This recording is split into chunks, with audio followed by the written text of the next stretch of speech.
tout le monde, bienvenue dans cette vidéo vlog et je pense que ça s'entend et ça peut peut-être se voir. Je suis malade, les joies des changements de saison, du chéri qui torpille sa connerie plutôt, bref. Voilà, donc pour commencer ce vlog en beauté, ce sera avec une voix cassée et surtout que je vais vous parler de deux livres. Un qui est un SP et un autre qui est du coup un livre physique que j'ai eu on va dire gratuitement, j'expliquerai après. Et les deux sont techniquement sur le thème du chat. Donc voilà, donc le premier c'est un livre donc, que j'ai eu gratuitement dans le sens où c'est mon amie qui avait été en ville, j'étais avec elle, elle avait acheté pendant une opération des livres, voilà, et c'était deux achetés, le troisième offert. Et c'était parmi en fait un bac. Bon, c'était pas du tout avec sa maison d'édition qu'elle a acheté, j'étais en mode ok super, mais bon. Et du coup, il y avait deux fois le même livre, on s'est dit bah tiens, on peut peut-être éventuellement essayer de lire ça ensemble. Bon, spoiler pour une fois, c'est moi qui l'ai lu et pas elle. Et c'est Le chat du bibliothécaire, tome 1, Succès mortel de Miranda James, oui c'est ça, j'ai lu. Et voilà, donc du coup, techniquement, vu qu'elle pouvait en prendre deux, franchement, la sélection n'était pas folle. Et du coup, celui-là étant en deux fois, on se dit, bah tiens, on va le prendre. C'était le seul qui avait vraiment tiqué, qui nous avait tiqué en fait. Donc du coup, voilà. Alors, ce livre, en vrai, j'étais très intéressée. Bon, la couverture déjà, bon, voilà, elle était mignonne et tout. Le chat du bibliothécaire, je me suis dit comment est intégré le chat là-dedans. Et surtout, derrière, ben voilà, Succès mortel, on voit bien quand même au niveau de la couverture que voilà, il y a du sang, ce genre de choses. Donc, c'est là qu'on s'est, c'est là que je me suis dit, bah en fait, et en lisant maintenant en arrière, que en fait c'est une police, c'était une enquête quoi. Et en regardant bien, en fait, c'est un cosy mystery. Donc en plus, ce livre, je me suis dit, ça peut être pas mal parce que ça sera mon premier cosy mystery. Parce que c'est un genre que je n'ai jamais lu. Voilà, je l'avais jamais lu. Si je l'ai lu, peut-être que je le savais pas. Voilà, c'était inconsciemment. Bref. Du coup, j'ai commencé ma lecture avec beaucoup d'entrain. Et j'en suis ressortie assez... C'est très mitigé en fait. Alors déjà, c'est le format poche. Parce que j'ai vu qu'après, qu'il y avait un grand format. 14,90 €. J'en avais vu la taille. Il est à peine plus grand, je crois, comme ça. Je trouve ça cher. En vrai, je trouve que 7,90 en format poche, c'est voilà, je trouve que c'est 7,90, on va dire ça comme ça, c'est largement suffisant. C'est le prix d'un poche, c'est tout à fait bien. Et du coup, ça raconte l'histoire donc d'un certain Charlène, non Charlie. Ah, c'est Charlie Harris, voilà. Moi, je crois que c'est Charlène Harris, c'était une autrice qui a fait La Côte du Sud de mémoire, si je me trompe pas, bref. Donc Charlie Harris, qui est donc un homme d'une cinquantaine d'années, je crois, mais enfin d'un âge assez mûr, qui du coup vit dans une grande maison avec son chat, qui s'appelle Diesel. C'est un Maine Coon, donc c'est un assez gros chat, hein. Et donc elle a repris la maison, si je me trompe pas, c'est de sa tante, qui du coup déjà accueillait des étudiants, car dans la ville où il habite, il y a une université, si je me trompe pas. Je vous avoue que j'ai eu d'autres livres entre-temps et ça m'arrive d'oublier certains éléments, même après avoir lu. Bref. Et quoi qu'il en soit, lui du coup travaille aux archives de cette université et il accueille actuellement un seul pensionnaire qui du coup se révèle très important pour l'intrigue. Et il y a donc un ancien camarade de classe qui du coup est devenu un auteur best-seller mondial qui va donc revenir en fait pour des dédicaces, mais aussi voilà parce que je crois qu'il y avait pas de genre de fête, je trouve pas le terme. Voilà, il y a un gala, il y a un dîner de gala en son honneur qui est donc fait à l'université. Donc du coup, il va y avoir la rencontre de ces deux personnages. On va en apprendre un petit peu plus le passé entre les deux là, le fait que notre Charlie ne l'aime pas forcément, plus parce que voilà, c'était... Au niveau de leur caractère, ça collait pas. Et en fait, cet auteur va en fait mourir. On va le retrouver mort dans sa chambre d'hôtel. Et on va du coup avoir bien évidemment dans ce genre de, normalement de livre, dans les enquêtes, justement on a déjà parfois juste avant plusieurs éléments, on va se dire est-ce que c'est lui, voilà. Mais notre Charlie n'est pas un enquêteur. Voilà, il faut le dire tout de suite. J'ai l'impression que c'est le principe des Cozy Mystery, c'est que ça se veut en mode policier enquête, mais derrière, ce ne sont jamais des vrais professionnels, ou même des détectives privés, c'est un minimum, je pense, professionnel. Un minimum peut-être, je ne suis pas sûre. Mais en fait, c'est un autre personnage qui, du coup, la gouvernante, parce qu'il y a une gouvernante qui est là depuis longtemps, dans son pensionnat, dans sa maison plutôt, qui du coup en fait va lui demander de l'aide parce que sa fille qui est du coup policière, c'est un peu une grosse enquête dans une petite ville, donc elle est un peu débordée et du coup vu que la mère veut le bien de sa fille, elle demande à Charlie de l'aider, mais bon, c'est pas un vrai enquêteur quoi. Et le problème c'est que ça se ressent. Déjà toute une partie du livre, on va dire un bon tiers, à peu près un bon tiers quoi, presque la moitié, on a déjà la découverte de l'univers, entre guillemets, avec les personnages, notre personnage principal, les habitants de la ville. En soi, c'est pas mal. Mais le problème, c'est que, un peu dans les... Je me dis, c'est pas comme les policiers, je veux dire, on a un peu le meurtre, on s'attend tout de suite à l'enquête. Là, on est plus dans la découverte, donc on est un petit peu dans l'attente. Ça peut être un peu déplaisant, mais après, je me dis des fois, bon, il faut quand même laisser le temps au livre de démarrer. Ensuite, nous avons déjà notre future victime qui arrive. Donc, comparé à la plupart, je pense, des polars, j'en lis pas un peu énormément, mais je me dis, généralement, quand on commence, on va dire toutes les séries policières, le meurtre est déjà là, est déjà arrivé. Et du coup, on va justement, le but, c'est d'essayer de comprendre qui était, pourquoi, et pour comment elle est morte, pourquoi elle est morte et qui l'a tuée. Ici, on sait déjà la victime, donc on sait déjà le passif. Avec les autres personnages par rapport à leur passé, dans les connaissances quand ils étaient plus jeunes, on peut déjà parfois aussi voir le profil, ce qui s'est profilé.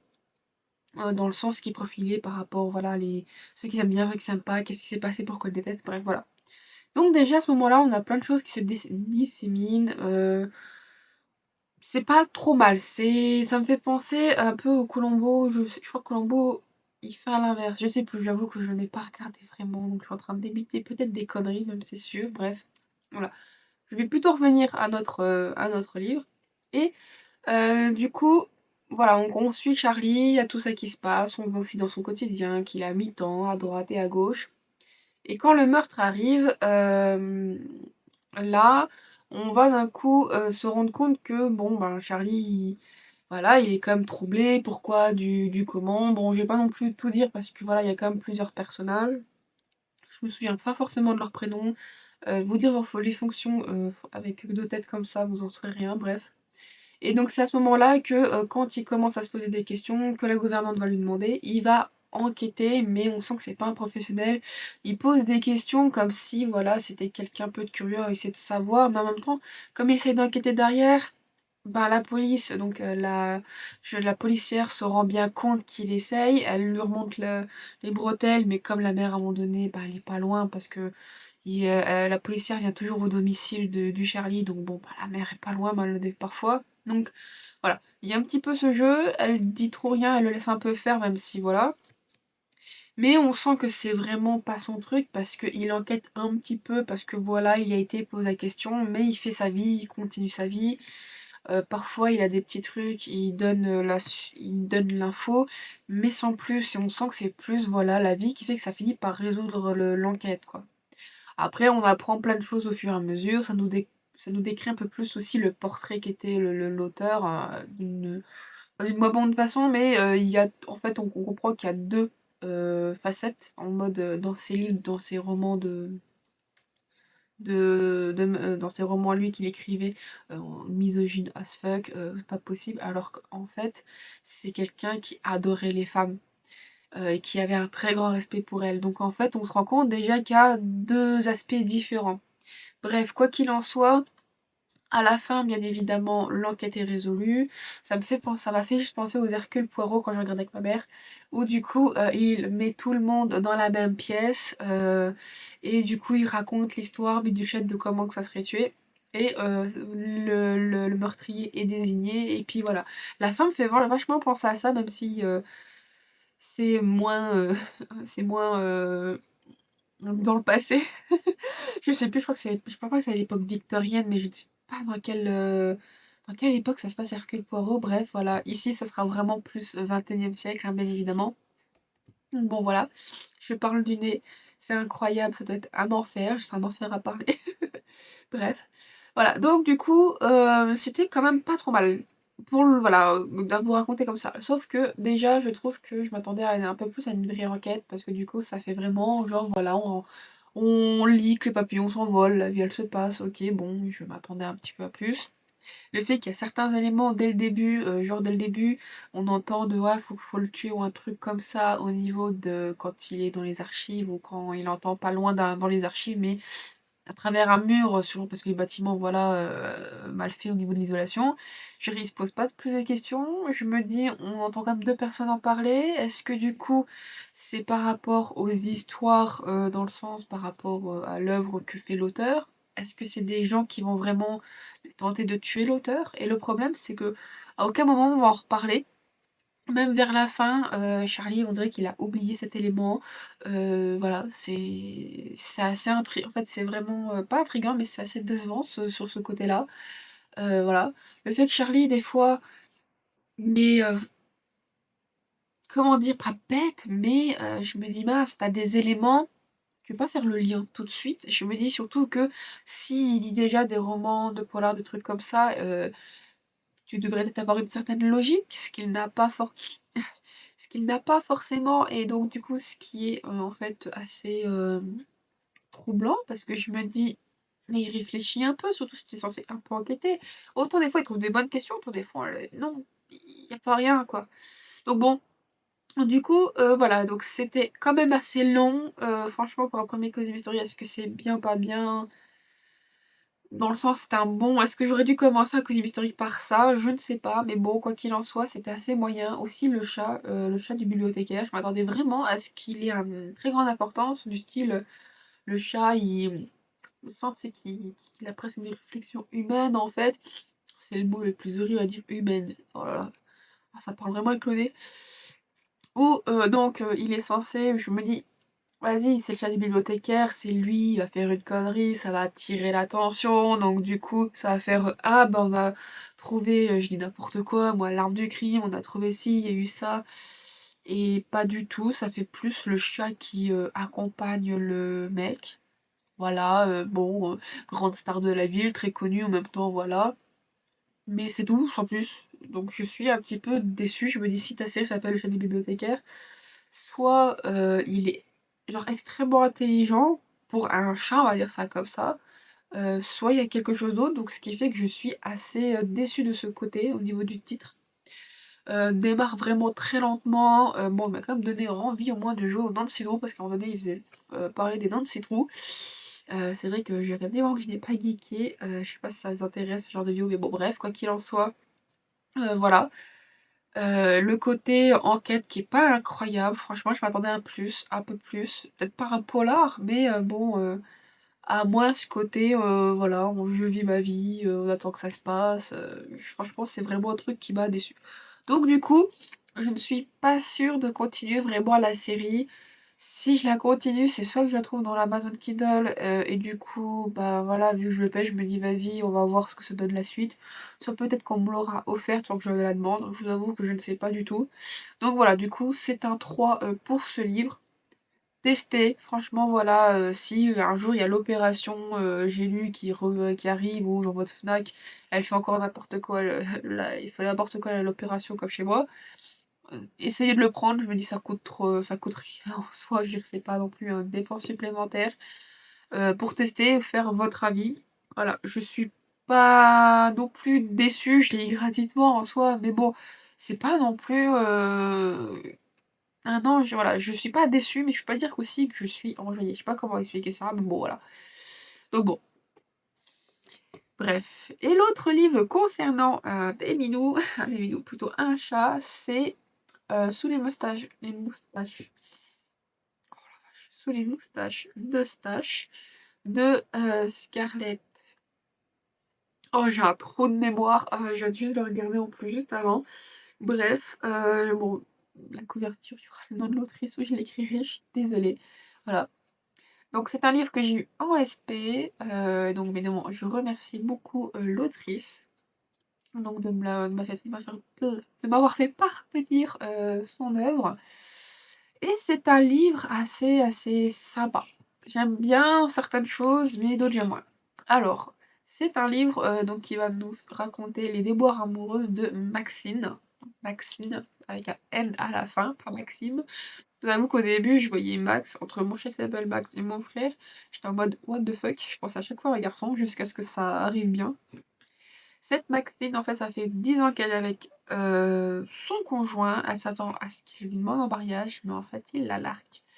Donc, gros coup dur, ce qui est compréhensible. Et donc, du coup, elle va bien évidemment se réconforter auprès de ses amis. Et on va donc découvrir toute sa clique et aussi son ami, un ami qu'elle connaît depuis le lycée, collège, lycée, je sais plus, je crois le collège plutôt.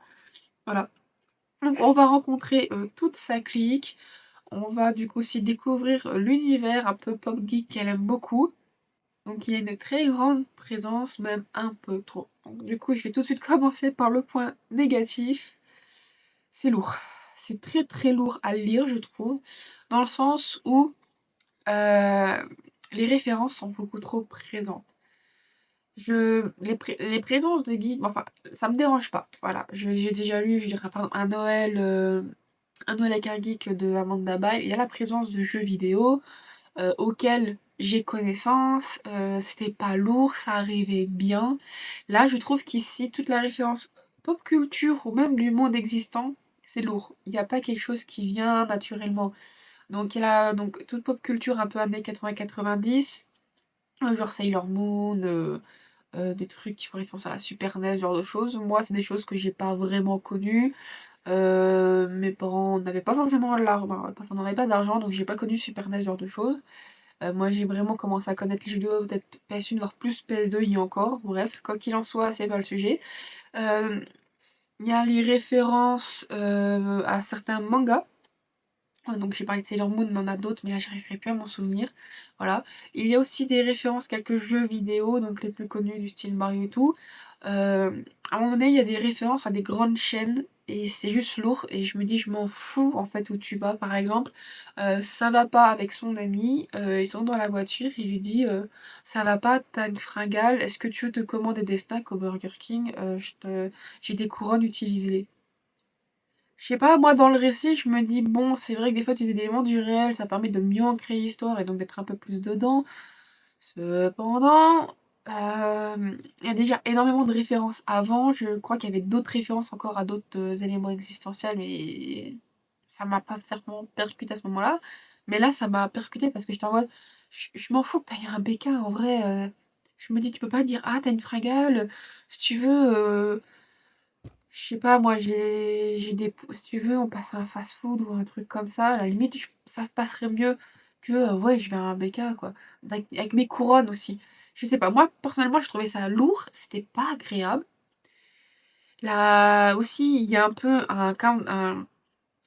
Enfin, il y a un petit peu aussi pas un fil rouge, mais à un moment donné, on sent que les jours se passent et qu'ils vont au TGS, je crois que c'est, ou TLGS, je sais pas comment c'est, mais c'est le Toulouse Game Show. Donc c'est un salon pop culture qui est donc sur Toulouse. Et c'est juste trop lourd parce que au d'un moment, ok, elle est intéressée à tout et elle fait référence à la maison d'édition où le livre est édité. Et c'est pas en mode c'est pas en mode clin d'œil. Franchement, c'est trop lourd parce que j'avais pas la sensation de suivre l'héroïne, mais que techniquement, j'ai l'impression que c'est l'auteur qui met son mot et qui essaie de faire son sponsor en mode ah, il y a telle maison d'édition, ah, il y a telle autrice, il y a telle autrice, ah, telle autrice avec ce livre, oh là là, j'ai hâte d'avoir la suite, oh là là, l'autrice là avec son magnifique roman. Je veux dire, c'est pas comme si, je suis désolée, je veux pas me dénigrer, c'est juste que dans la manière que c'est écrit, je trouve que ça n'arrive pas de manière tout doux, ça arrive pas en mode voilà, c'est fluide, ça passe smooth, c'est crème, pas du tout. Autant je me dis voilà, tu te dis que tu vas à la Polycone, bon déjà c'est particulier de parler à la Polycone, mais tu vas, je dis n'importe quoi, aller à la Y-Con, mais enfin non, parce que j'ai une autrice en tête, mais donc faut que je trouve le bon salon. Tu me dis tu vas au festival festival, la Rare, voilà. Tu vas à la Rare à Paris, je me dis, bon, c'est assez gros, voilà, ok, il y a beaucoup de gens, des fois même des internationaux. Pas de souci, tu me dis, ouais, oh là là, je vais voir Jennifer Alamantrou, Rebecca Yarros. Je me dis, ce sont des autrices internationalement connues. Je me dis, ok, tout le monde connaît globalement, ok, ça passe, il n'y a pas de souci. Voilà. Tandis que là, bon, je me dis, TGLS, moi j'avais entendu le nom, mais sans plus, donc je peux pas dire que c'est un peu inconnu au bataillon pour moi, mais un peu. La maison d'édition, je la trouve, je suis désolée, inconnue, les autrices pour moi sont inconnues. Voilà. Donc c'est juste que la manière que c'est présenté dans le texte, c'est juste très très lourd. Ça me donne pas envie de m'intéresser en fait. C'est ça qui est très très dommage. Donc toutes les références pop culture qui sont censées être là en mode sympa et tout, j'ai trouvé ça plutôt lourd. Même l'application, je ne savais pas parce que techniquement notre Maxime, donc du coup, avec ses déboires amoureux, il y en a une qui lui dit bah tiens, j'ai cette application, va avec l'application. Ok. Euh, L'application s'appelle Fruit, ça lui explique avec les systèmes de fruits et tout. Au début, je dis, ouais, c'est bien pensé, machin chose. Et je sais plus comment, même mon chéri me dit, ouais, j'ai un collègue qui utilise ça, mais je ne savais pas, en fait, c'est une vraie application. Donc là, je me dis, putain, ça vient encore rajouter sur le fait que, technique, je veux pas dire qu'il n'y a pas de discrimination, faut pas dire, j'ai pas envie de dire ça, mais le fait qu'on utilise encore un élément du réel. Autant il y aurait que ça, je me suis dit, ben, c'est très intéressant, voilà, c'est cool, ben, de mettre cet élément, mais en cumulant avec les autres, c'était hyper, hyper lourd, en fait. Tout simplement. Tu viens ou pas? J'ai mon petit Max là.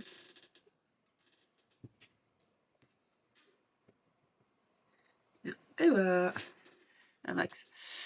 Donc du coup, je trouvais ça en fait assez lourd personnellement. Et du coup, ce qui fait que j'ai pas apprécié ce point. Et c'était assez... Voilà, ça fait charger en termes d'histoire. Déjà, bon, c'est dommage parce que en soi, euh, j'aime le fond quand même. Le fait que techniquement, c'est un livre quand même feel good, malgré les romans, les dramatiques romances. Ah, malgré ce qui se passe dramatiquement avec la romance de tout début, je me dis, il y a quand même ce côté à dénoncer la misogynie de certains hommes, bien évidemment, je ne parle pas de tous les hommes, de certains hommes, euh, oula, à parler que voilà, parfois, ben, l'amour, on le trouve parfois en fait dans des personnes qui... Ah, désolée, me lèche le doigt. Je sais plus, je trouve pas mes mots, mais bon, techniquement, c'est plus au lieu de chercher dans une appli, même si on peut trouver l'amour dans une appli, parfois, bah, en fait, les personnes qui nous aiment, à qui on vivrait, elles sont juste à côté de nous. J'aime beaucoup, voilà, comment que ça se passe à la fin. Puis j'aime bien l'épilogue, ce qui est très rare. Moi, je n'aime pas les épilogues, parce que des fois, ça vient casser, alors que la fin, elle se suffit à elle-même. Des fois, ça vient casser le truc. Là, je la trouve vachement bien et tout.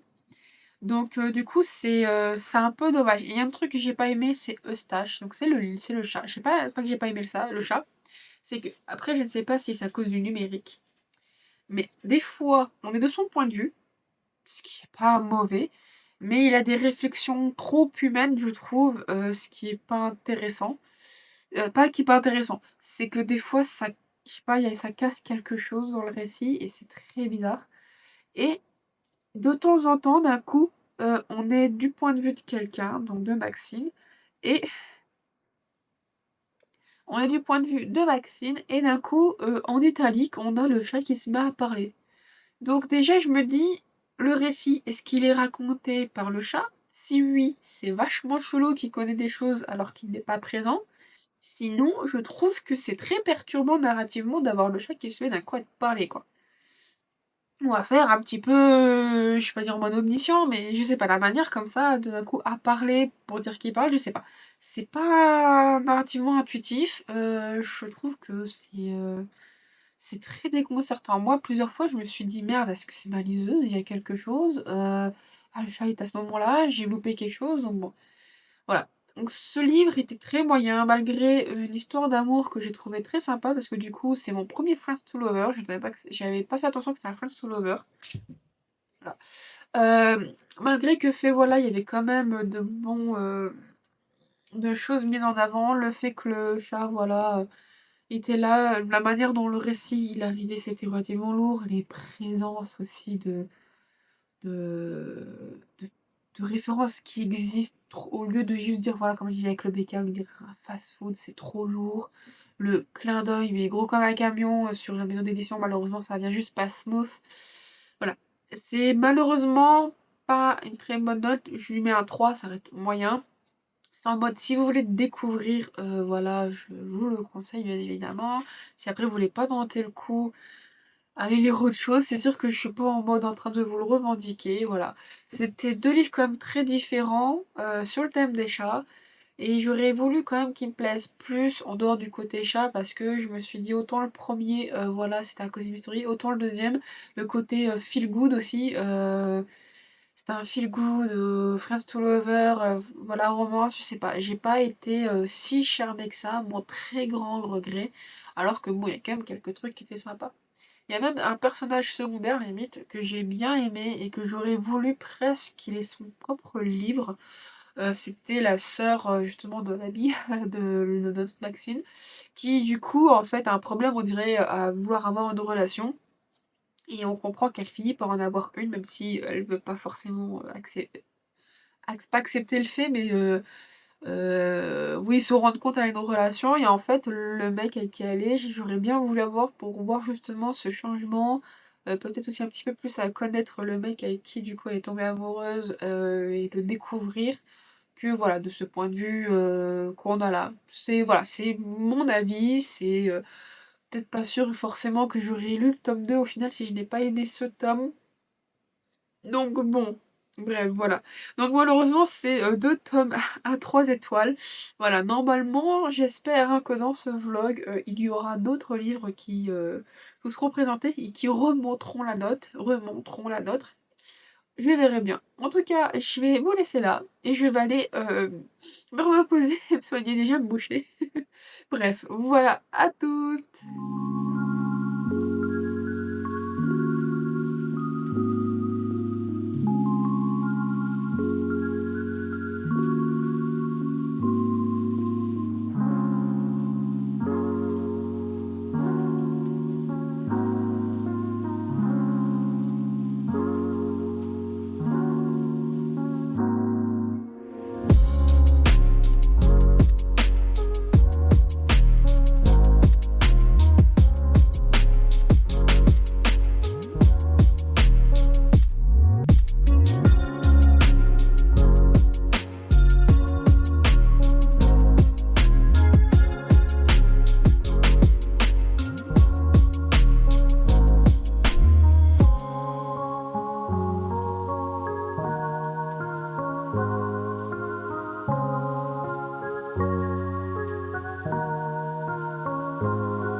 Je vais vous parler d'un SP. Parce que je sais pas pourquoi, ces derniers temps, c'est bien, autant tout le long de l'année j'en ai pas trop eu, là j'en ai beaucoup, donc il faut que là je lise beaucoup. Beaucoup j'en ai abandonné aussi, je sais pas. Bref, j'ai donc eu un SP, donc l'autrice c'est, si je me trompe pas, Chalice Autumn. Donc c'est une autrice en auto-édition, donc tout d'abord maintenant je la remercie. Après, je sais que si vous me suivez sur Instagram, j'ai un énorme décalage au moment où je filme, au moment où je poste sur Instagram. Mais bon, peut-être qu'avec le temps, je vais réussir à peu près à rattraper ou avoir à peine que quelques semaines de décalage. Mais bon, bref. Donc voilà, j'espère que vous n'avez pas trop lu, mais après l'avantage de ces vlogs, c'est pour ça aussi que j'aime bien les faire, c'est que j'ai tendance à être un petit peu plus explicite comparé à Instagram qui me bloque sur 2000 caractères, hashtag compris quoi. Donc bon bref, du coup, donc ce SP, comme j'ai dit, je remercie bien évidemment l'autrice. Donc c'est une série, c'est un tome 1, bien évidemment. Donc la série s'appelle Hollow Ladies, et le tome 1, c'est lunettes rondes et bottines de cuir. Alors je vous avoue que déjà Hollow Lady ça m'a vaguement intriguée parce que d'un côté moi je sais que en anglais Hollow donc c'est pas du tout pareil, c'est je crois un peu plus le côté fantôme esprit. Sauf que ici pas du tout, donc après il y avait holo pour holographique. Donc du coup déjà j'étais hyper intriguée. Et en plus c'était dit comme une rom-com, donc comédie comédie romantique, pardon. Et surtout aussi une romance extrêmement spicy, donc quasiment de la littérature érotique, quoi. Donc du coup, je vous avoue que j'étais, bien intriguée entre le fait que, je sais pas, la couverture elle m'attirait, quelque chose qui était sympa, le synopsis était, aussi intriguant, bref. Franchement, je me suis dit que ça va être une bonne lecture. Bon alors, ah bah dis donc. Donc du coup, dans cette histoire, on va suivre donc, Elliot qui, travaille donc, dans son entreprise en fait qui s'appelle Holo Ladies. Et donc c'est là qu'on va comprendre un peu plus déjà le titre, de la série. Holo Ladies en fait, c'est une entreprise très, très, innovant. Donc j'ai l'impression que c'est presque de la SF à certains moments, mais je me dis, en vrai, le concept, il pourrait presque exister, mais bon. Donc le principe, tout simplement, c'est que si vous avez un entretien, un litige, bref, vous allez les voir, il y a une caution et tout, parce qu'elles vont vous donner un petit appareil que vous avez juste à poser sur le bureau. Cet appareil va scanner la pièce, la personne, tout. Et du côté de nos héroïnes, elles vont mettre un casque de réalité virtuelle. Et ça va leur permettre de voir en fait la pièce. Elles vont même un petit peu bouger, voir après, elles peuvent voir que ce que le petit truc scanne. Et donc elles vont, du coup, bah, à ce moment-là, donc il y a aussi un écouteur pour la personne qui est dans la pièce. Et par exemple, on a au tout début un entretien d'embauche, voilà, en mode, est-ce que du coup ça se passe bien? Alors je crois que hem, c'est un futur salarié qui du coup a payé ce service et on va voir du coup l'échange, on va voir comment ça fonctionne. Franchement là-dessus, c'est vrai que dans ma chronique, j'ai pas pu en parler, ma chronique écrite, mais franchement je trouve que l'explication, elle est fluide par rapport au fonctionnement. Elle est assez particulière, mais je la trouve pas déconnante. En vrai, il y a tellement franchement, c'est d'habitude moi science-fiction, j'aime pas, j'ai toujours à chipoter, je me dis: «Ouais, techno bullshit», ce genre de choses. Là, franchement, ça passe crème. C'est assez particulier, mais franchement, c'est super bien. Franchement, tout je sais pas, tout était logique, tout passait bien, j'avais pas à me dire: «Ouais, c'est n'importe quoi». Puis en plus, je me suis dit: «Le système, il est comme futuriste tout en étant d'un côté possible». Parce que c'est juste une pièce qui scanne et qui va retranscrire, dans voilà, dans un casque de réalité virtuelle. Je me dis: «On a déjà la technologie du casque de réalité virtuelle». Je pense qu'on n'a pas encore peut-être vraiment le fait de scanner pour que ça soit un peu holographique, mais enfin voilà, un genre de choses qui fonctionne, mais je me dis peut-être que j'ai pas la connaissance, mais ça existerait déjà en fait. Donc je me dis franchement là-dessus, je me suis pas posé une seule question. Je me suis dit: «Ça fonctionne bien, c'est bien écrit», c'était incroyable. Donc sur ce fonctionnement, voilà. Et donc du coup, Holonavis, parce que du coup, c'est une entreprise donc, qui fait ça, et elles sont deux à le faire. Nous avons, et je ne sais plus, c'est pourtant un des personnages, j'ai très envie d'avoir aussi son histoire. Donc c'est, j'arrive pas à me souvenir son prénom, mais c'est l'amie d'Eliot, elles vivent même ensemble, et elle a une manière de vivre, et à cause de son passé, même de ce qu'elle a actuellement, très très tragique, j'ai mal au cœur pour elle. Et j'ai envie de découvrir son histoire parce que dans l'histoire, nous avons donc un jeune homme qui est très amoureux d'elle, mais il y a un assez grand nombre d'écarts. Et on sent que elle serait attirée par lui, mais lui, il dit qu'ils peuvent pas parce qu'elle a quelque chose qui bloque vu qu'il est plus jeune. On apprendra ça assez tardivement dans le livre. Et franchement, j'étais en mode, ouais, j'ai trop envie qu'en fait, il y a le déblocage qui se fait chez elle et qu'elle vaille dans cette romance. Franchement, et du coup, voilà, franchement, j'attends le tome 2 avec impatience. Parce que je me suis dit, j'espère que ça sera sur ces deux-là, sur ce couple. Franchement, j'ai trop envie de voir comment elle va se débloquer. Et la dernière Holo Ladies est la secrétaire qui du coup, au premier abord, on se dit que c'est quelqu'un d'excentrique, vu qu'elle a des cheveux, genre ses cheveux changent souvent de couleur, de taille et tout. Et en fait, à bien quand notre, héroïne parle un peu plus, en fait, cette, dame est atteinte d'alopécie. Donc ce qui fait qu'elle n'a, bah, pas de poils. Elle n'a pas de poils, elle n'a pas de cheveux. C'est aussi, j'ai l'impression que c'est une alopécie assez poussée dans le sens où elle a pas non plus de sourcils. Donc elle est obligée de se les, maquiller. Et je me dis, elle va avoir peut-être un autre, blocage, on va dire ça comme ça, où, c'est pas forcément facile pour ces personnes, dans un monde où on veut parfois, une importance à l'apparence physique, de justement, est-ce que, elle va réussir à trouver, entre guillemets «l'amour»? Oui, oui, bah, pas entre guillemets, mais est-ce qu'elle va réussir à trouver l'amour? Est-ce qu'elle va réussir à trouver une personne qui va l'accepter comme elle est, sans jugement, quoi que ce soit, sans voir un mauvais regard? Parfois, c'est très difficile dans le monde auquel on est. Donc du coup, je vous avoue, elle aussi, je suis bien intriguée. Après, on la voit un peu, mais beaucoup moins, vu qu'Eliot, comme j'ai dit, elle vit avec son amie. Donc on a plus souvent, voilà, on a un petit peu plus des petits mots, comme quoi, donc Eliot déteste la mère de son ami, parce que voilà, trop strict, ce genre de choses. Donc indirectement on s'attache un petit peu plus comparé à la secrétaire où on la voit, parce que voilà, de manière professionnelle, mais sans plus quoi, voilà. Donc du coup, voilà, ça c'est vraiment l'entreprise Hello Lady que je trouve, franchement, voilà, pour le principe, franchement, je trouve que c'est bien écrit, il y a pas de souci. Voilà et donc du coup, donc pour notre Elliot, il va y avoir un client qui va venir et en fait, ce client veut vendre une bague, donc du coup, voilà, on va voir les démarches administratives, pas de souci. Et au moment où ça va donc, se lancer, en ce qui concerne donc, ce moment d'entretien, hem, la vente de la bague se passe très mal parce qu'en fait, le jeune homme en face, du client, c'est, tout simplement, donc notre, héros pour nous qui est Jun. Donc, du coup, il a des origines coréennes et en fait, lui, donc comme par hasard, c'est l'ami qui est amoureux de l'ami alors j'ai pas les prénoms donc du coup c'est assez un peu compré j'espère que c'est compréhensible surtout. Donc c'est l'ami qui travaille donc avec le jeune qui est intéressé par l'ami d'Eliott. Voilà, ça j'espère que vous comprendrez. J'ai un putain de trou de mémoire et j'ai pas les prénoms là. J'ai un trou de mémoire, sur les persos, c'est incroyable, si je ne fais pas ma chronique immédiatement, généralement, je ne sais pas pourquoi, le nom des personnages, ça fait pouf. Même des fois, les personnages principaux, j'arrive pas à me souvenir. Genre là, le Pont des Tempêtes que j'ai bien aimé, j'arriverai pas à me souvenir. Je me souviens du nom du mec, mais j'arrive pas à me souvenir du nom de la meuf. Lara, peut-être, je sais plus, voilà. J'ai un. Bon, enfin bref. Du coup, pour cette histoire, voilà, donc le hasard fait bien les choses d'une certaine manière. Et bon. Et du coup, en fait, ce jeune homme, on va se rendre compte qu'il. Pour je ne sais pas vraiment quelle raison, au tout début, bien évidemment, en fait, enquête sur la disparition d'une jeune femme, voilà. Pas la disparition, mais plus la fugue. Donc en fait, ce jeune homme est actuellement, informaticien.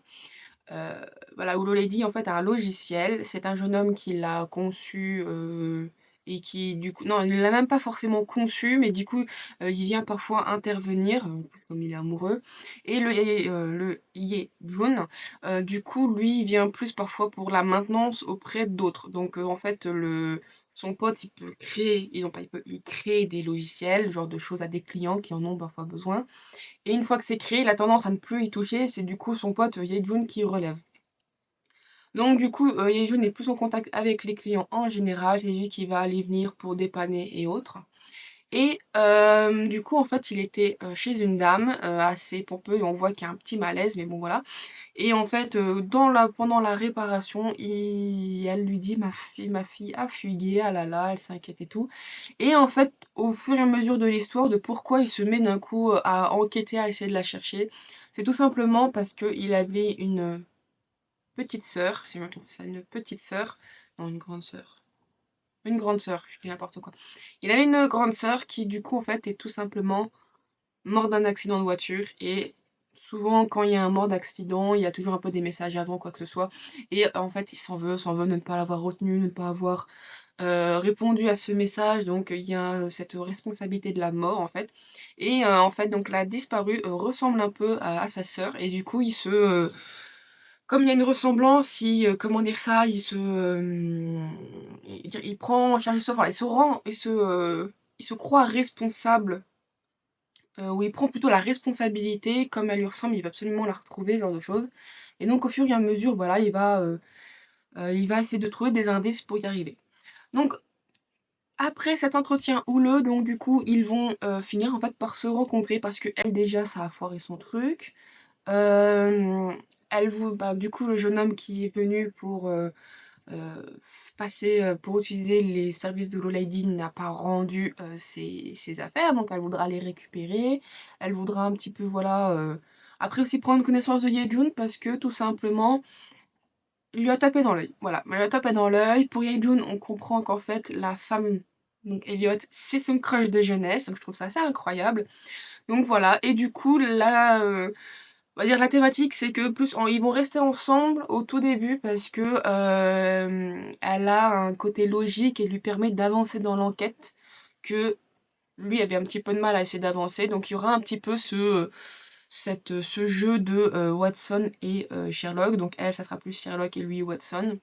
Et donc c'est comme ça que ça va évoluer. Et en ce qui concerne la romance, franchement, je suis pas convaincue pour la simple et bonne raison que euh, Elle dit qu'elle ne veut pas retomber amoureux. On sent qu'il y a quelque chose qui s'est passé. On comprend qu'elle veut des coups d'un soir, ça ne la dérange pas, mais aller plus loin ne le veut pas. On se dit: «Il y a quelque chose». À un moment donné, elle se touche, certains endroits du corps. On se doute, mais entre le doute et l'avoir l'assurance de ce que c'est, il y a parfois, voilà, un grand gouffre, hein. Donc du coup, elle se le refuse jusque quasiment à la fin, en fait. On comprend qu'elle va faire crac crac avec lui. Lui sent qu'il y a quelque chose, il l'adore, ça la dérange pas qu'elle se touche pendant les rapports, voilà, il a pas ce côté parfois que certains hommes sont en mode, «Ah je t'ai pas suffi, il faut que tu te» non, il y a pas du tout ça. Il y a vraiment, je trouve, au niveau du crac crac, il y a vraiment un très beau, relationnel, de l'écoute et de l'entente qui franchement, fait très plaisir. Fait très plaisir ou des fois, je veux dire, il y a des je ne sais pas pour les dark romances, mais ce qui est bien parce que je me dis: «C'est réel, il faut que dans une vraie relation, il y ait de l'écoute, ce genre de choses», donc je trouve ça, en fait, très bien. Enfin, je trouve que c'est juste une très bonne image, c'est ça que je veux dire et on va sentir qu'elle, elle a du coup un petit problème et comme elle est toujours en mode, «Ah je ne veux pas plus», on sent qu'elle est un petit peu attirée mais sans plus. J'arrive pas, en fait, à me dire quand elle a le déclic de elle l'aime vraiment parce que moi je me dis pour le moment, elle l'aime juste pour le c'est un bon plan cul, quoi. Je le comprends comme ça et du coup, j'arrive pas à me dire qu'elle l'aime plus que de raison. Et puis, il y a des moments où elle va un petit peu plus savoir quand elle a ses rouges, le fait qu'elle, se blottisse un peu plus contre lui, ce genre de choses. Je me dis, c'est pas forcément qu'elle l'aime, je me dis qu'il y a des femmes, quand elles ont leurs règles, voilà, le fait d'être contre quelqu'un qu'on apprécie parce que on le déteste pas, c'est pas forcément parce qu'on est amoureux, mais enfin, je me dis pas: «Elle est amoureuse et donc c'est pour ça qu'elle le fait». Peut-être qu'elle l'aurait fait pour quelqu'un d'autre qu'elle apprécierait et donc c'est pas forcément la personne là en question. Donc bon, du coup niveau roman, je suis très, très moyenne et voilà pour les vraies raisons de pourquoi, elle est très traumatisée, on l'apprend que très, très voire trop tardivement, ce qui fait que je suis plus dans l'attente d'avoir enfin l'explication et à ces moments il y a des moments dans le récit, j'aurais voulu comprendre pas forcément le comment du pourquoi, mais me dire: «Ouais, elle dit, genre» elle aurait donné à un moment donné des raisons. J'essaie de pas spoiler quand même, mais elle aurait peut-être pu être un peu plus explicite, le fait que, de toute façon, il va me rejeter parce qu'il y a ça, des trucs comme ça et avoir peut-être genre essayer de disséminer un petit peu plus et à la fin, pourquoi pas, voilà, le truc d'un coup ou peut-être que ça aurait pété entre eux d'une autre manière. Mais bon, voilà quoi. Et en ce qui concerne Neil June, voilà, le seul problème que j'ai avec lui, c'est euh, cette histoire d'enquête. Et du coup, justement, cette histoire d'enquête, en fait, qui pour moi est censée être une trame de fond, ben parfois elle vient trop en avant. Elle vient trop en avant parce que je m'attends vraiment à ce que ça soit concentré sur leur romance. Alors, je vais comparer avec un livre. C'est le seul comédie romantique que j'ai lu. Alors voilà, c'est du coup Campus Driver, donc le tome 1 Supermad. C'est le seul que j'ai lu en comédie romantique ou que j'ai conscience que c'est une comédie romantique. Et on sent que tout le long, il y a une trame de fond avec, bah, par exemple, notre héroïne qui veut absolument maigrir pour son ex, lui qui du coup a du mal avec le deuil de son frère, ce genre de choses. Mais on a quand même des interactions entre eux, on voit que ça avance tout doucement. Enfin, je trouve qu'il y a une meilleure, pas une meilleure écriture, mais peut-être une meilleure maîtrise de la situation de la comédie romantique avec la trame de fond. Tandis que ici, je trouve que ben, c'est tout de suite soit du crac-crac. Je trouve que en ce qui concerne leurs sentiments et l'évolution, ça c'est pas ouf. S'il y a pas une bonne, je trouve, je sais pas comment ça se passe, c'est fluide, je sais pas, c'est pas bien fait. Après, c'est vrai que Supermad, techniquement, l'histoire se passe quand même sur un an et demi, tandis que, sur Hollow Lady, ça fonctionne peut-être sur 2 3 semaines, un mois. Mais voilà, je me dis qu'il y a, je trouve, des choses qui sont pas forcément, voilà, bien fait. Je trouve que les sentiments sont pas très bien mis en avant. Comédie, j'ai quand même ri à quelques fois, donc ça, c'est assez bien fait quand même. Mais c'est vraiment cette histoire d'en fait d'enquête, je trouve que, bah, elle vient plus en premier plan qu'en fond. Moi, je m'attends à ce que ça soit, quelque chose qui se passe rapidement.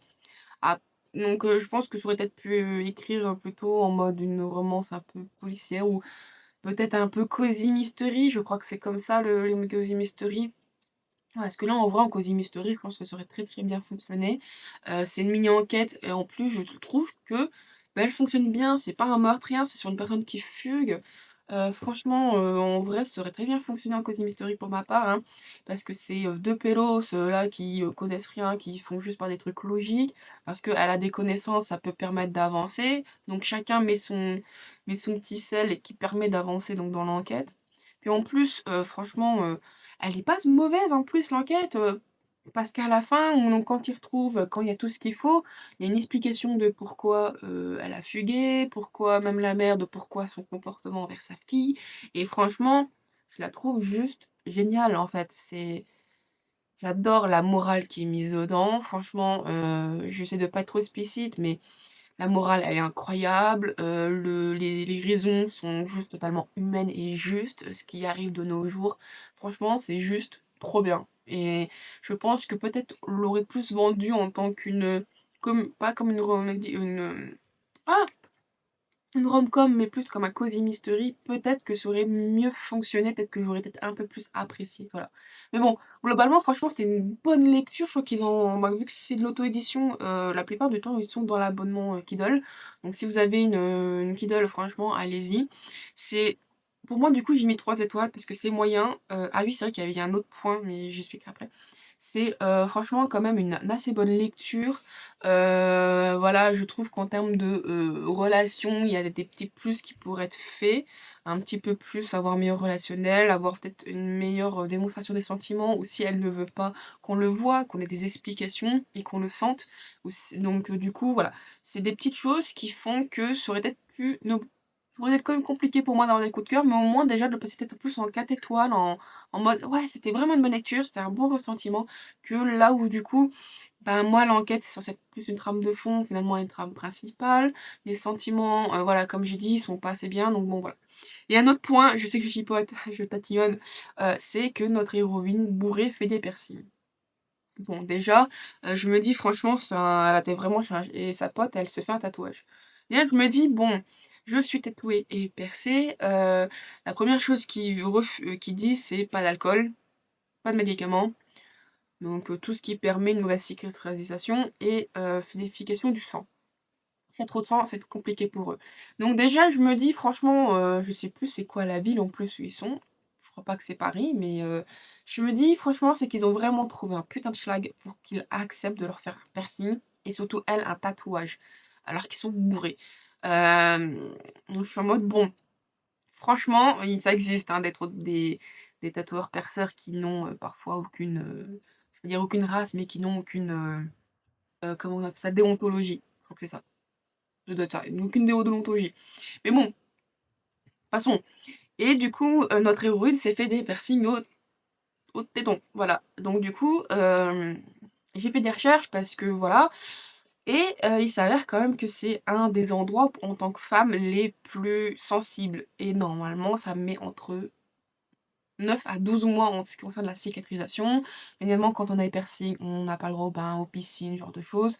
Donc comme ça, au téton, il faut faire super attention, pas mettre forcément, je crois qu'il faut pas les compresser, enfin, j'ai comme fait des recherches et surtout, bien évidemment, acte sexuel, donc pas de lécher, pas rien, quoi que ce soit. Et il s'avère qu'à peine 2 jours qu'elle s'est fait percer, elle fait crac crac avec Yejun et il les lèche. Alors déjà, niveau 1, douleur, moi, je vous avoue qu'en lisant, j'avais mal, hein, bien évidemment. Alors que je l'ai pas, hein, j'ai rien, mais psychologiquement, des fois, on peut ressentir la douleur alors qu'on ne l'a pas. Et surtout que je me suis dit: «Hygiéniquement, c'est pas possible». Alors, c'est vrai que c'est une œuvre de fiction, je devrais pas, m'attarder là-dessus. Cependant, je ne sais pas, mais moi, ça m'a arrêtée, voilà. Je connais un petit peu les problèmes d'hygiène, j'ai quand même une kéloïde, mais enfin, elle à l'oreille, à mon grand regret, bref. Hem, je me dis juste que, voilà, ça tu peux avoir des problèmes plus loin et moi, je sais pas, hygiéniquement, voilà, c'est quelque chose, ça m'a arrêtée, ça m'a stoppée. Je me suis dit: «Non, c'est trop, trop important». Heu, Ça m'a fortement, gênée et du coup, je me suis dit: «En plus, c'est tout frais, comment peux-tu ressentir?» Peut-être si tu peux ressentir du plaisir, quand on te les touche, mais je pense que la puissance, elle doit être over 9000.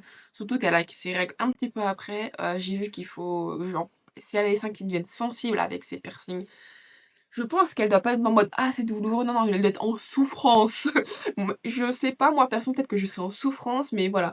Donc du coup, ça m'a vachement bloqué ce point. Je sais que je devrais pas, mais ce point, moi personnellement, m'a fait bloquer.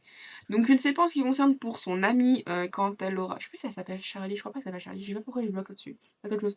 Elle qui s'est fait un petit tatouage.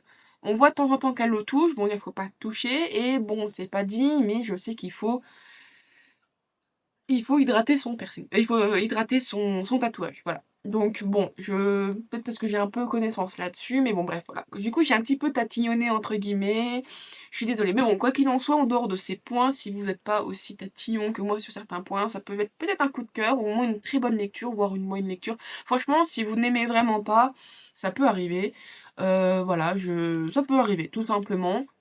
Mais bon, moi personnellement, voilà, c'était quand même une assez bonne lecture, très très spicy. Donc si vous n'aimez pas du tout le spicy, je ne vous la recommande évidemment pas du tout. Après, si c'est quelque chose qui ne vous dérange pas, bah bien évidemment, allez le lire. C'est vraiment quelque chose que j'ai bien aimé. C'était pas donc incroyable, mais c'était franchement une très bonne lecture. Comparé au dernier où j'ai eu, je l'ai lu assez facilement quand même. C'était bien agréable. Voilà, donc c'est tout pour cette chronique et je pense que la prochaine fois que je parlerai de livres, ce sera sur 2 livres et ça sera la dernière pour ce vlog.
Et ça faisait longtemps que je n'avais pas fait, une boisson chaude, tout simplement parce que, j'y pensais plus. Non, avec l'été, bah, déjà l'été, les chaleurs, c'est sûr que je ne vais pas faire de boisson chaude tout simplement, hein. Voilà, voilà. Et après, bah, j'avoue que j'ai pas pris le temps forcément. On trouve certaines recettes qui sont vachement spécifiques, où il faut carrément acheter de la lavande pour faire soi-même, je trouve que c'est son sirop de lavande, ce genre de choses. Le fait que c'était pas forcément aussi trouvable, à la limite déjà tout près dans les magasins. Donc bon, là je me suis dit: «Allez, ça fait longtemps, vas-y, goûte, fais, ça pourrait être sympa». Du coup, je pense que vous l'avez vu dans la vidéo, j'ai fait un miso latte. Hem, à l'odeur, ça a l'air très sympa. Je vous avoue que je sais pas encore, j'ai pas goûté. Bon, bien évidemment, j'ai pas fait totalement la recette comme il fallait, dans le sens où, bon, moi je mets du vrai lait, je mets pas de un truc spécial barista ou quoi que ce soit avec du lait enfin du lait, enfin de végétal, on va dire ça comme ça. Donc du coup, ça change quand même un petit peu le goût, bien évidemment. Ensuite, je pense que ça s'est vu, mais en fait, il fallait mettre 50 ml d'eau. J'en ai mis 70 parce que j'ai un problème avec ma bouilloire. Quand je verse l'eau, il y en a une partie qui coule. Je veux dire, en dehors, hein, je veux dire, ça suit tout le long et j'en ai partout. Alors de l'eau chaude, c'est toujours une joie, hein, si ça tombe sur le pied. Bref.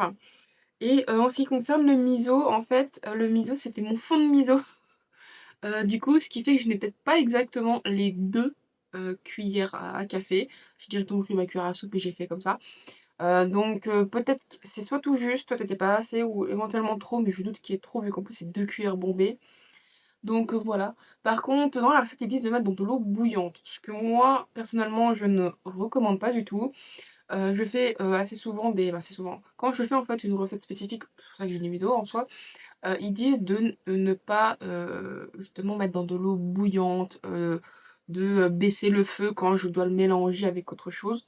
Pour la simple et bonne raison qu'il y a des vertus dans le miso, lesquelles je pourrais pas vous dire, et que justement pour garder ces vertus, il ne faut pas la mettre dans de l'eau bouillante. Éventuellement dans de l'eau chaude, ce genre de choses, pourquoi pas, mais pas de l'eau bouillante.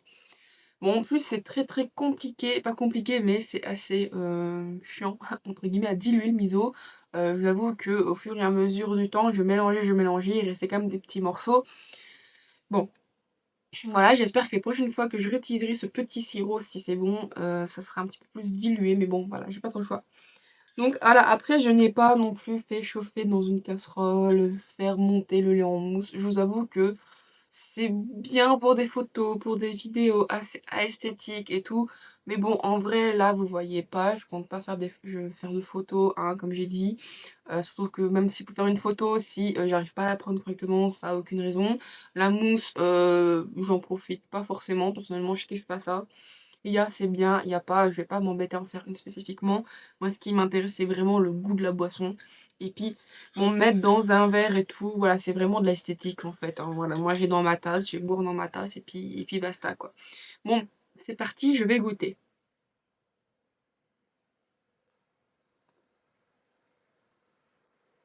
Oh,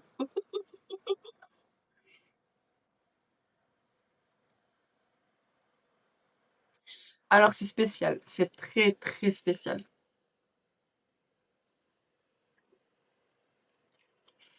Je me dis techniquement, mon truc, alors je ne sais pas si je n'ai pas assez de miso ou c'est trop dilué, je ne sais pas, mais enfin ça revient un peu au même. Alors c'est pas mauvais, c'est pas trop sucré. On sent le miso et justement je ne sais pas si c'est parce qu'il n'y a pas assez de miso, parce que ça fait un goût, d'un côté ça fait un goût, bah, ça fait quand même je trouve un goût de manque, je sais pas comment expliquer ça. Donc après c'est un miso blanc, le miso blanc comme ils disent dans la recette c'est censé être assez léger en goût. C'est pas trop fort, tandis que les autres miso bruns, et je sais plus, il y en a trois, je crois, je sais plus, mais enfin, sûr j'utilise un autre miso que blanc, ça va être extrêmement plus fort. Après c'est recherché tant mieux. Donc je vous avoue que je suis... alors c'est pas une boisson que je kiffe et que je pourrais faire tout le temps. Mais pourquoi pas de temps en temps, en mode pourquoi pas pour goûter ou autre. Après c'est... j'aime bien moi les recettes qui sont sympas mais aussi faciles à faire. C'est comme ça je viens, je prends chiche clac clac. Mais bon voilà. C'est bizarre. C'est pas mauvais, mais c'est bizarre. Mais enfin c'est dit de toute façon c'est très particulier. Bref, donc je crois que j'ai dit la dernière fois que j'allais vous parler de deux livres. Alors, ces deux livres, je les ai finis il y a un petit moment, comme d'hab. J'essaye de reprendre mon retard, bref. Alors, ces deux livres sont en fait techniquement des lectures que j'ai fait en octobre. Non, on n'est pas du tout fin novembre. Mais ce sont aussi surtout deux livres que j'ai bien aimés. Ce sont les... En fait, ces derniers temps, je ne sais pas ce que j'ai. Soit je commence des livres qui peuvent être sympas, mais je les mets de côté parce que peut-être que je me dis je veux faire autre chose. Bref, du coup, j'ai beaucoup d'encours. Et surtout, en fait, ces derniers temps, entre la volonté de ma part de vouloir finir les LC, parce que du coup, voilà, je vais vous parler du premier tome de Scholomance, qui du coup, la LC du patron de Elise de Book and the Cup. Je voulais comme essayer de le finir. Bon, je l'ai fini en retard, c'est pas grave, mais voilà, je voulais vraiment le lire parce qu'en plus, le tome 2 était pour celui du mois d'octobre qui, spoiler, je n'ai pas encore lu. Voilà, voilà. Et surtout que pour ce livre-là, je voulais aussi absolument le finir avant. Pourquoi? Parce qu'il y avait une campagne Ulule, je crois, je sais plus si c'était... Je crois que c'était peut-être fin octobre. Pour justement le tome 2 et le tome 3. Le tome 2, je ne savais même pas qu'il était sorti quand j'avais eu le tome 1. Et en fait, justement, la campagne, alors c'est même pas une campagne Ulule, c'est plutôt une campagne tout simplement qui a été faite sur le site de l'autrice. Et je voulais absolument finir le tome 1 pour me dire est-ce que je prends la suite ou pas. Et si je prends la suite, est-ce que je prends au même stade que j'avais fait pour le tome 1, donc on va dire un peu le plus plus, ou est-ce que je prends juste les livres. Voilà, après j'avais quelques goodies qui m'intéressaient, du style les overlays et tout. Surtout que je crois que ce sont des overlays faits par Nicolas Jamono, donc c'est vraiment un artiste que j'aime énormément, hein, voilà, tout simplement. Et donc voilà, donc du coup je les ai lus tous les deux et donc avec ce côté urgence. Et ces deux livres en fait sont les rares que ces derniers temps font vraiment que j'ai bien apprécié ma lecture. En ce moment, je lis, comme je peux, mais le peu que je lis, c'est soit en fait beaucoup des abandons. J'ai fait beaucoup d'abandons ces derniers temps, soit c'est des livres en mode, 3 étoiles, en mode moyen. Soit ils sont très, très moyens, en mode: «Mouais, c'est moyen parce que c'est peut-être pas pour moi», comme vous avez pu voir un petit peu plus au début de cette vidéo. Soit c'est des 3 étoiles en mode ah ouais, c'était très sympa. Mais je n'ai pas ce vraiment j'ai adoré. Déjà, je me dis on est quasiment fin novembre et je me rends bien compte que je n'ai eu que 3 coups de cœur en tout et pour tout. Et encore pas le troisième, mais techniquement le deuxième qui était Le Pont des Tempêtes. Bah, je me rends bien compte que c'est parce que moi, c'est ma volonté de vouloir le mettre en coup de cœur parce que j'étais pas dans un énorme bon mood en fait quand je l'ai lu, ça allait pas trop. Du coup, je sentais que ce que je lisais me plaisait énormément, mais ça allait pas. Je savais que moi ça allait pas, donc voilà, quand on est heureux, ce qu'on fait ou même ce qu'on va pouvoir manger, aura une autre saveur que quand on est triste et ça va pas. Voilà, on sait que j'ai n'importe quoi, hein, mon plat préféré, genre c'est des saucisses aux lentilles. Quand je suis triste, ben, voilà, je mange mes saucisses, je suis heureuse, c'est des saucisses, mais je n'ai pas la même appréciation que si ça allait bien, voilà. C'est très con ce que je dis, mais voilà, quand on va très mal, qu'on se sent pas bien, tout a une saveur plus fade, que quand on est joyeux. Donc du coup, voilà, donc je me rends bien compte que je n'ai pas beaucoup de coups de cœur, et ces livres-là, j'étais pas trop mal, et je me rends bien compte qu'en fait, c'est des livres que j'ai bien appréciés. Ce n'est clairement pas des coups de cœur, mais je les ai vraiment aimés. Si vous avez vu la vidéo, de mon livre journal d'octobre, c'est même, techniquement mes lectures plus plus et j'ai dû les mettre ensemble pour la simple et bonne raison que chacun, en fait, ce sont 2 genres différents, tout simplement. C'est 2 genres différents et je peux pas me dire que je préfère l'un plus par rapport à l'autre. C'est sûr que je vais peut-être dire: «J'ai préféré celui-ci parce qu'il est plus travaillé, il est beaucoup plus long, c'est un format poche, donc techniquement tout est écrit beaucoup plus petit». Il fait, on va dire, à peu près 400 pages, mais c'est un 400 pages réduit. Tandis qu'ici, j'ai une sensation, entre guillemets, de moins de travail. Il fait 350 pages. Il est écrit extrêmement grand. Donc peut-être qu'en ressenti poche, ce serait qu'un 200 pages. Donc voilà, donc d'un côté, peut-être que je dirais c'est celui-là que je préfère parce que voilà, il est beaucoup plus. J'ai une sensation de beaucoup plus travailler. J'ai une sensation que voilà, j'ai l'impression d'avoir vraiment plus plus. Mais d'un autre, je pourrais dire je préfère celui-là, bon, en dehors de l'illustration de Nicolas Jamono, hein, j'aime les 2 illustrations de couverture. En termes de travail, celui-là, je trouve que voilà, c'est techniquement dans de la romantaisie, même si, il y a pas encore de roman, c'est une saga romantaisiesque, on va dire ça comme ça, mais il y a pas encore vraiment du tout de romance. On est plus dans la fantaisie, dans le côté, découverte du monde, on essaye de voir toutes les intrigues, ce qui va être mis en place. Et du coup, ce qui fait que, ben, comme c'est un genre peut-être que je vais plus apprécier, et du terme d'écriture un peu plus facile d'accès, on va dire ça comme ça, je pourrais préférer celui-ci à celui-ci. Mais celui-là, c'est un Dark Academia, qui du coup techniquement c'est mon premier, et je suis pas mécontente d'avoir vraiment découvert avec ça. Et voilà, celui-ci, c'est comme j'ai dit, techniquement une romantaisie, et du coup, ce ne sont pas du tout les mêmes codes, les mêmes genres, donc c'est pour ça que j'avais dit que les deux étaient techniquement des 2 4 étoiles et que j'ai mis les 2 je les ai appréciés parce qu'ils sont clairement pas dans la même, voilà, ils étaient pas dans la même école, on va dire ça comme ça. Donc je vais commencer avec Scholomance. Voilà, donc Scholomance de, Naomi Novik. Donc la série c'est Scholomance, c'est le tome 1, c'est Éducation meurtrière, donc de chez, J'ai lu éditions. J'avoue que j'aime beaucoup les couvertures. J'ai le tome 2 que je n'ai pas encore pris le temps de lire et je pense que je vais peut-être un poil, le raté pour ce 2024 et le tome 3 qui est sorti début novembre, je l'ai préco. Je l'ai pas encore reçu parce que je l'ai précommandé il y a seulement quelques jours techniquement. J'avoue, je suis un peu trop retard en ce moment. Bref. Euh, voilà, donc quoi qu'il en soit, je suis pas mécontente en fait parce que dans le sens où c'est bien quelque chose qui m'intriguait et j'aime bien avec les LC de Book in the Cup parce que des fois ça me force un peu, pas que ça me force, mais techniquement c'est l'occasion qui fait que ça pour me permet de sortir ce livre de ma palle. Mais bon, je vous en parlerai, je fais une aparté, mais j'en parlerai sûrement quand je vous montrerai mon nouveau reading journal que j'ai déjà bien préparé. Je vais sûrement abandonner la page. J'aime beaucoup faire la page de Book and Cup où du coup je mettais le mois, je mettais la couverture. Je vais décider d'abandonner pour la simple et bonne raison que le but d'une LC c'est aussi d'échanger. Moi le problème c'est que je n'échange pas. En fait j'ai un problème, c'est que les groupes Discord, c'est un peu comme les forums pour moi. D'un moment, je n'arrive pas à savoir qui correspond à quoi. Je n'arrive pas à suivre une conversation. Ça me prend des fois, je sais pas, j'ai l'impression de prendre du temps. Et je perds le fil. Je perds le fil, je n'arrive pas, voilà. Et du coup, ça fait que je ne partage pas. Surtout que je lis, moi, un livre, soit il faut que je le lise d'un coup, soit il faut que... euh, Enfin, oui, généralement, il faut que je le lise d'un coup, puis je le lis quand je le peux. Enfin, voilà. Donc, du coup, ça fait que je ne participe pas correctement. Et je me dis, c'est très sympa, mais je vais arrêter de faire une page spécifique.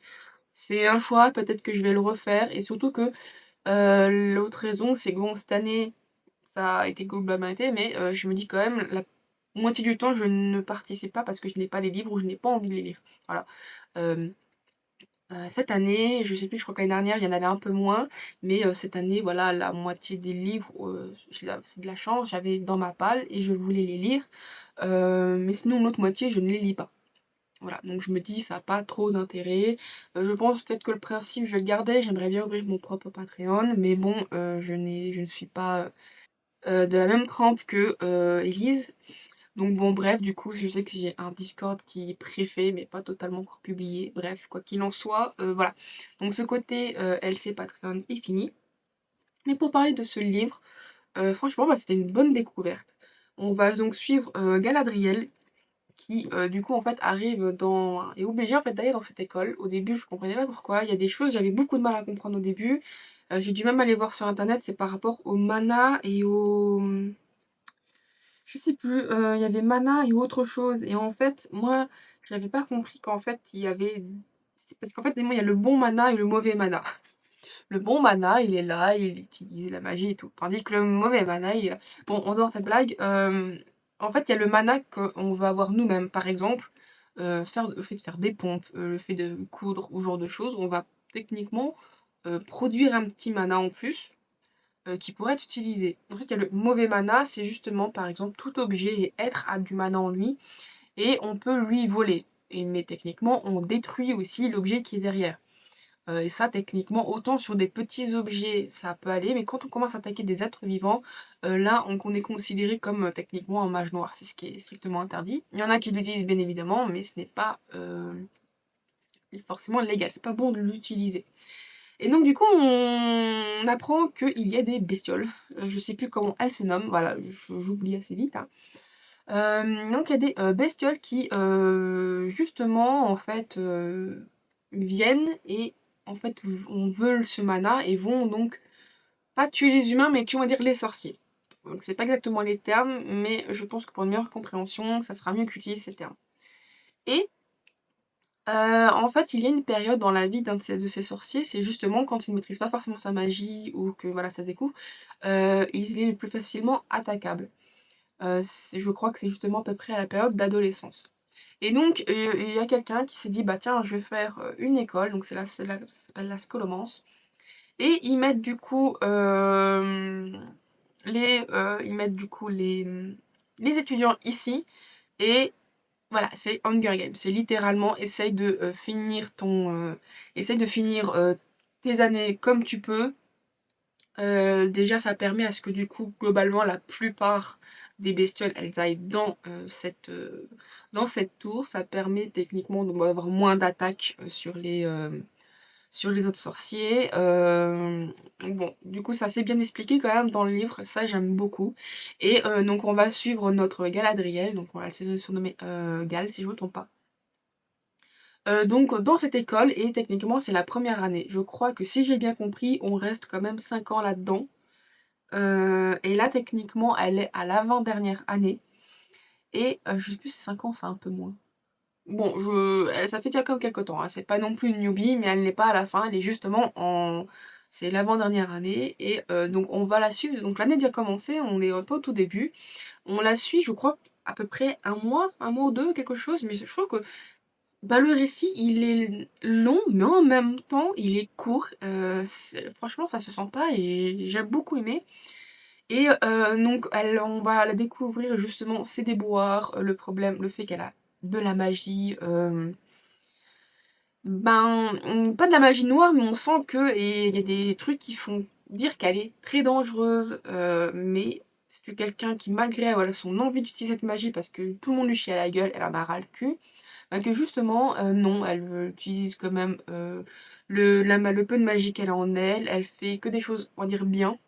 Elle ne va jamais voler, elle ne se laisse jamais corrompre. Voilà, elle ne se laisse jamais corrompre et c'est une force que j'aime beaucoup dans ce personnage, malgré tout ce qui lui arrive. Et donc on va découvrir bah, tout le monde, comment que ça fonctionne, le principe des coven, même le principe de l'école. C'est des boires avec, entre guillemets, oui, c'est des boires avec Orion, donc un autre personnage qu'on voit dès le début, qui du coup est aussi très particulier dans son pouvoir.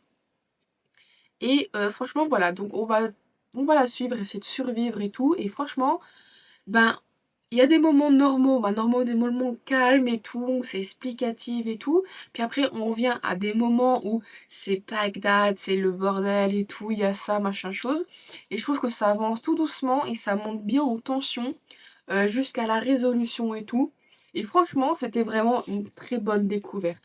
J'ai bien aimé. Pas un coup de cœur, clairement pas, mais j'ai très bien aimé ce premier tome. Franchement, c'était juste un peu chiant à lire à cause voilà, de la petitesse. Je vous avoue qu'il faut que je retourne chez l'ophtalmo parce que plus le temps passe, plus j'ai du mal à lire et je me mets quasiment ça devant les yeux. Donc, ça serait le seul point négatif. Après, je vous avoue que il y a peut-être d'autres points négatifs, mais là, comme ça, je m'en souviendrai pas. Globalement, j'ai bien aimé. Ah oui, le seul point négatif, c'est le cliffhanger de fin. Franchement, voilà, il y a plein de choses. Il y a quand même ça reste un peu young adulte, techniquement, je crois, vu qu'ils sont pas totalement adultes. Mais je trouve que ce côté young adulte est pas du tout insupportable. Moi, je n'aime pas ça généralement, ils sont juste tête à claque. Là, non, on sent qu'il y a une jeunesse parce que voilà, il n'y a pas forcément l'expérience de l'adulte, mais il y a quand même une certaine intelligence qui est derrière, une certaine logique, et franchement, même les erreurs un peu, pas teubées, mais les erreurs qu'ils peuvent faire, je veux dire, elles sont en phase avec leur âge, ce genre de choses et leur situation, et franchement, je trouve ça très bien. Et le cliffhanger de fin, les gens, franchement, en fait, ils ne vous ont pas le droit de recevoir des lettres, sauf à la dernière année, je crois. Et elle reçoit, ou juste à un certain moment. Non, c'est pas ça. C'est que ils peuvent pas forcément recevoir des lettres parce qu'ils n'ont pas d'échange avec l'extérieur, sauf quand il y a des nouveaux années, quoi que ce soit. Là, ils peuvent éventuellement recevoir. Et elle reçoit une lettre de sa daronne qui lui dit quelque chose. Voilà. Je suis en train de me dire, je vais le dire, mais en fait, ça va spoiler. Donc, je suis en mode, tais-toi, tais-toi, tais-toi. Et en fait, quand elle dit, fais attention, machin chose, j'étais en mode, non. Comment ça? Comment ça? Mais c'était pas possible. J'étais en mode, pour pas finir ce cliffhanger de ouf. Mais c'est un cliffhanger très bien fait quand même parce que techniquement, c'est la fin de l'année, c'est le commencement de la dernière année pour notre héroïne. Ben, pour nos héros. Ben, je dis notre héroïne parce que c'est vrai que c'est plus Galadriel qu'on suit. Mais pour la petite troupe, donc elle, Orion et d'autres personnages. Il y a deux autres personnages, mais là comme ça, non, trois. Deux ou trois autres personnages en plus que je me souviens plus malheureusement. À relire leur prénom, je vais faire ah oui, c'est ça, mais à me souvenir, malheureusement, j'ai du mal. Voilà, j'ai un problème avec les prénoms. Bref. Mais non, franchement, c'était une très bonne découverte. En plus, format poche 7,90. J'aime beaucoup la couverture. Bon, je déteste les tranches de chez Yu comme ça. Je les trouve horribles. Moi, j'aime pas du tout, mais bon, au moins, il y a quand même la mise en valeur de la couverture comme ça.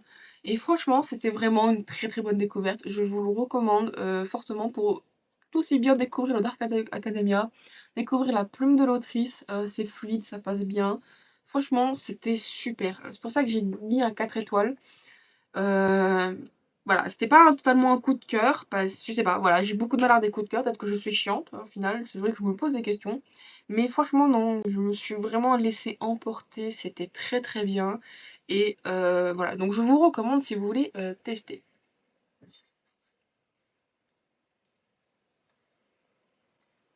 Voilà, en fait, à côté salé sucré, c'est très bizarre. Voilà. Bon, maintenant on va parler du dernier livre, qui est tout simplement celui-ci. C'est donc de la série Ombre, donc le tome 1, Chant d'ombre et de cendre, donc de Marie pardon, M. Keller. Voilà, donc c'est de l'auto-édition. Voilà. Et c'est un livre, je peux que j'avais acheté encore Ban Ulule, je ne sais plus quand. Mais qui déjà, dans le principe, m'intéressait. Voilà. Il y avait une histoire donc de royaumes, voilà, donc le fait qu'il y avait des royaumes, donc on apprend que c'est des archipels, qu'il y a quelque chose qui a une cassure, et dans un coin des archipels, il y a des attaques d'ombre en fait, voilà. Et en même temps, il y a aussi le principe des vivernes donc des vouivres en français, qui sont là et qui sont une menace qui plane. Donc voilà, et que donc on allait suivre Esrante dans ce périple. Donc on apprend que Esrante est un jeune homme qui a été adopté. Il a un problème au poumon au niveau de sa respiration.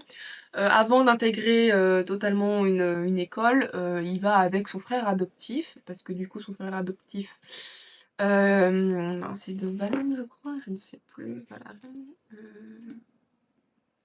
j'ai un trou de mémoire sur les royaumes, mais ça non, il faut que je regarde, c'est trop important. Et j'ai pas envie de me mélanger les pinceaux en plus. Je pensais qu'il y a une carte. Et donc, ah si là. Voilà, c'est là. Franchement, c'est juste très très beau en termes de livres. Voilà. Et en plus, je me suis rendu compte, grâce à ce livre, je me suis rendu compte qu'en fait, ben, j'ai une préférence pour les livres hardback directement comme ça, sans jaquette. C'est toujours bien une jaquette, je dis pas, ça fait joli et tout. Mais, je sais pas, en fait, je me suis rendu compte qu'au niveau de la main, quelque chose, j'avais une petite préférence pour ça. Mais bon. Et donc oui, du coup, voilà, c'est vraiment joli. Il y a des illustrations. Alors je ne suis pas fan. Le moment de vous montrer une illustration, c'est pas une illustration. On a quelques illustrations, quelques trucs comme ça. Je suis pas forcément fan du coup de pinceau. Mais bon, c'est totalement subjectif. C'est pas moche non plus. Voilà. C'est pas moche non plus. Mais c'est subjectif et voilà, je préfère ce style. C'est voilà, c'est autre chose. Après, ça toujours un petit plus, donc bon. Donc nous suivons Esrand qui du coup en fait a donc été adoptée par je crois la première dame ou non pas la première dame mais une genre de conseillère voilà dans le royaume de Sinora. Et donc avec le fils de cette dame, donc sont quasiment comme frère, se considèrent comme frère. Ils ont décidé justement de faire un peu un voyage dans plusieurs îles. Et il s'avère que au bout d'un moment, donc déjà aussi on nous explique, alors c'est assez compliqué parce qu'on va à droite, à gauche, il y a plusieurs points de vue. Le temps aussi, moi j'ai eu beaucoup de mal à comprendre, c'est qu'en plus cet univers, il y a un problème avec le temps. Et donc par exemple le royaume de Sinora, c'est le temps de chez nous. Donc le temps s'écoule normalement. Tandis que dès qu'on va plus vers l'ouest, en fait, le temps est en accéléré. Donc, alors je ne sais plus où c'était marqué, mais les royaumes de lumière.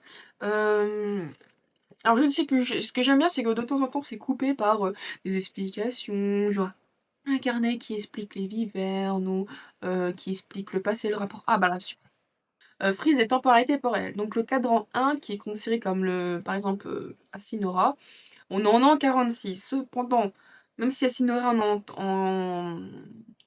en an 46, on va dire le cadran 12 où va se passer, on va dire, tout le côté vraiment dangereux, on va dire ça comme ça. On sera en cadran 12, donc c'est-à-dire que chez eux, le temps passe 12 fois plus vite. Ils seront déjà en an 540. Donc c'est-à-dire que si ils restent là-bas, genre, bah, si par exemple il y a un an qui se passe à Sinora, techniquement, c'est comme s'il y avait 12 ans qui se sont d'un coup écoulés donc dans les royaumes de l'Est. Voilà, donc je vous avoue que c'est pas mal parce que chaque début de chapitre, il y a le cadran. Donc du coup, faut juste se dire que c'est pas le même. Donc au début, c'était quand même assez perturbant pour moi, mais quand on regarde bien, on se dit juste que bah, malheureusement, le temps passe juste un peu plus vite ou un peu moins vite. Donc voilà. Donc bon. Mais du coup, on suit donc notre cher Everant qui, voilà, donc avec son frère et tout, et dans une île. Il y a une jeune femme qui du coup dit: «Ah ben écoutez, voilà, on a besoin de votre pouvoir». Bon, c'est quand même à des conditions bien spécifiques.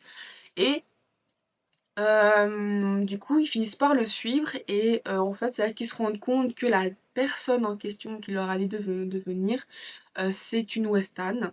Et l'Ouest est vraiment considéré comme quelque chose de dangereux, comme des sauvages. Et bien évidemment, on sait plus tard pourquoi, et c'est fait exprès en fait, les Westans veulent justement être considérés comme des sauvages. C'est tout à fait normal. Donc je me dis c'est une manœuvre politique pas mal, en vrai c'est pas mal.